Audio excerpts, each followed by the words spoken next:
Welcome back, YouTube Axis and Allies brethren, to the tour in Goldsboro, North Carolina, where we're going into the 6th round of this Axis Allies Anniversary Edition, 1941 version.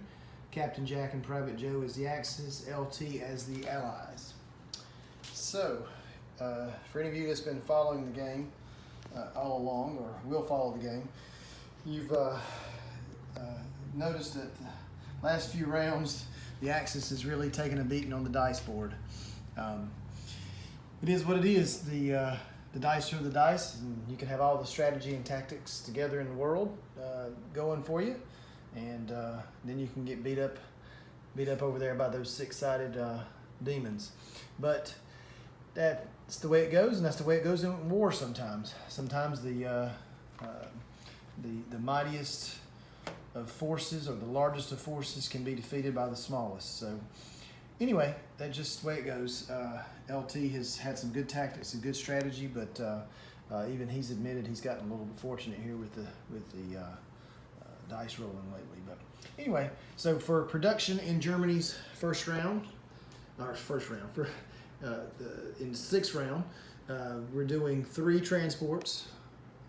Yep, 3 transports for 21. 1 cruiser for 12, and they'll have 2 to roll over to round 7 if there is a round 7. So we're going to throw a couple of Hail Marys here at the board, to borrow a term from football, and see what happens. So we'll talk about the combat next.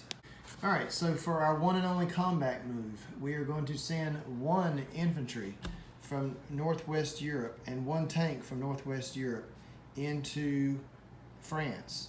We're going to send 1 tank all the way from Poland into France. We're going to send 1 bomber from Poland into France. It'll have 4 movements left in its fuel gauge. We're going to send the 1 fighter from Germany into France. It'll have 3 movements left in its fuel gauge. And we're going to send 1 tank unit from Germany into France, going up against 2 tanks, 1 infantry, and 1 artillery from the U.S. So we'll set that up on the board now. All right, so we've got it set up on the board here. The attacking Germans have 1 black dice, 4 blue dice, and 1 red dice. So here goes the roll for the attack, looking for 4 hits. And they got 1, 2, 3, 4 hits. So all the U.S. units will be eliminated. And we'll get to obviously return fire, 2 green die for the artillery and infantry, 2 blue dice for the 2 tank divisions. Here is their returning fire.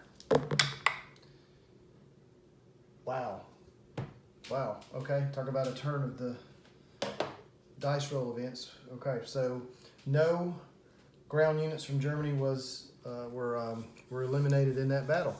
So that's a good start to 1 Hail Mary. We'll put that back on the board. All right, so for the place unit phase, we're dropping down the cruiser in C-Zone 5, and all 3 transports will accompany it into C-Zone 5. How long they'll survive, we don't know, but there they are for now. We'll see what happens. All right, so Germany did liberate France, so they'll move up to 29 IPCs. Oh, I'm sorry. They were already at 17. Pvt Joe's way ahead of me. They were at 17. They moved from 17 to 23 already. And the U.S. moved down from 45 to 39. So Germany is at 23, so they'll collect 23 IPCs for this round. They did carry over 2 from the last round, so they'll have 25. Did they achieve any national objectives? I don't think so. No national objectives achieved, so, which is obvious the way they look. They'll have 25 IPCs to spend next time around. So let's go ahead and do our unit recap.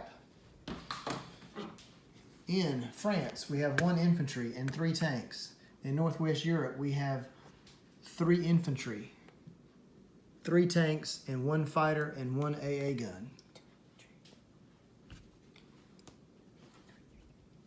In Germany, we've got 1 bomber with 1 factory with 1 damage.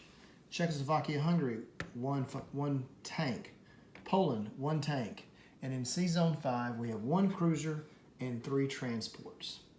So that's all the Third Reich owns right now. So that concludes Germany's round 6 turn. Next up will be LT doing Russia.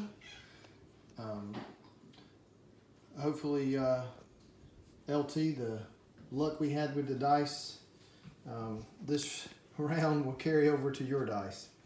So anyway, so from the turret room in Goldsboro, North Carolina, Captain Jack and Pvt Joe, over and out.